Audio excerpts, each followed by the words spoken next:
दोस्तों, अलग अलग समय पर दुनिया में एक से एक बढ़कर महान व्यक्ति होते रहे हैं और उन्हीं महान लोगों में से एक थे गौतम बुद्ध, जिन्होंने सभी तरह के सुखों को त्याग करके दूसरों को सही मार्ग दिखाया।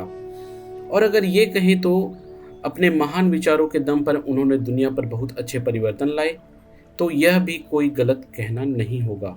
गौतम बुद्ध ने अपने जीवन में सत्य अहिंसा को मुख्य आधार माना और उन्होंने दूसरों को भी इसी रास्ते पर ही चलने का हमेशा प्रेरित किया।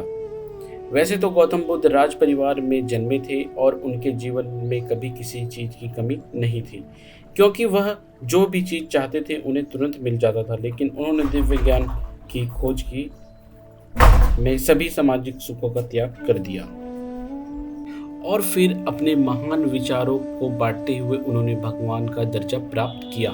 तो चलिए आज के इस वीडियो में जानते हैं महात्मा बुद्ध की पूरी कहानी।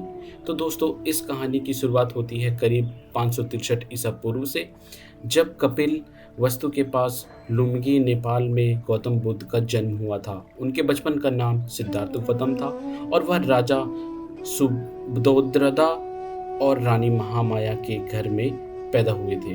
उस समय की परंपरा थी कि जब भी बच्चों का जन्म करीब होता था तब महिला अपने मायके आ जाती थी।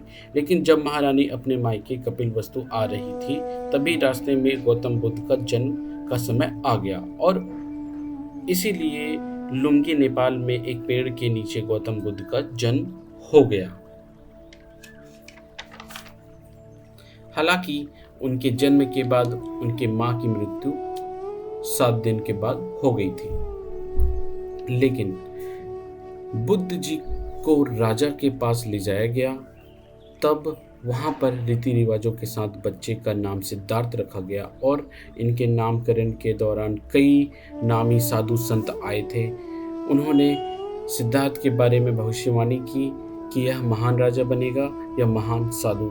और फिर मां की मृत्यु के बाद से सिद्धार्थ का पालन पोषण उनकी मौसी महाप्रजापति गौतम ने की। और दोस्तों, सिद्धार्थ के पिता बचपन से ही उन्हें महान राजा बनाना चाहते थे और इसलिए बचपन से धार्मिक ज्ञान से दूर रखा। लेकिन सिद्धार्थ बचपन से दयालु थे और वह किसी को दुख नहीं पहुंचाना चाहते थे, बल्कि वह खेलते समय जानबूझकर खुद ही हार जाया करते थे। और जब उनके चचेरे भाई ने हंस को घायल कर दिया था, तब इस की रक्षा सिद्धार्थ ने की थी।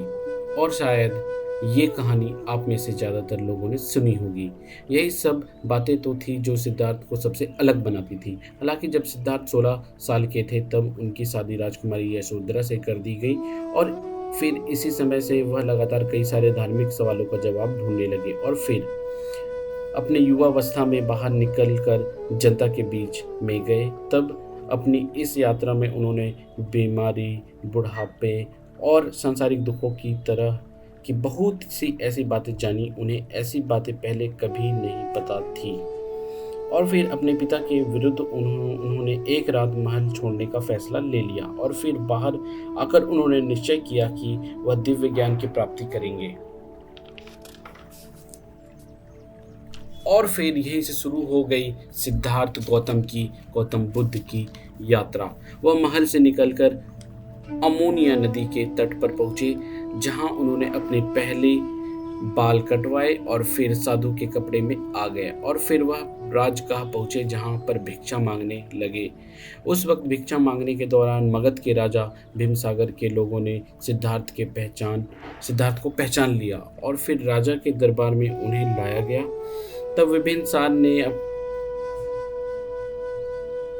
अपने राज्य में रहने को कहा और अपने राज्य का कुछ हिस्सा देने की बात कही। गौतम बुद्ध इस सामाजिक लालच में कहाँ आने वाले थे। उन्होंने विभिन्न सार से सहायता न लेने की बात कह दी और फिर वह वहाँ से निकलने के बाद जाने माने योग टीचर और मेडिटेशन टीचर दोनों से शिक्षा प्राप्त की। और फिर काफ़ी सालों तक कड़ी तपस्या करने के बाद उन्होंने सही तरीके से ध्यान लगाना शुरू कर दिया और फिर बोध गया पहुंचकर पीपल के पेड़ के नीचे बैठकर 49 दिन तक उन्होंने ध्यान लगाया और उन्हें दिव्य ज्ञान की प्राप्ति हुई। और ऐसा अनुमान लगाया जाता है कि उस समय गौतम बुद्ध की उम्र 35 साल थी।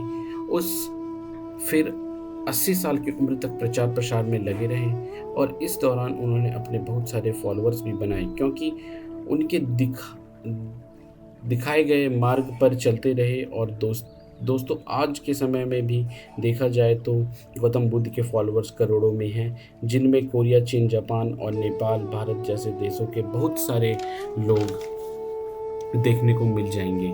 और दोस्तों आज भी गौतम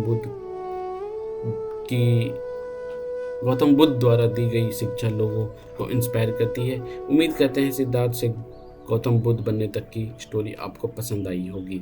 आपका बहुमूल्य समय देने के लिए बहुत बहुत धन्यवाद।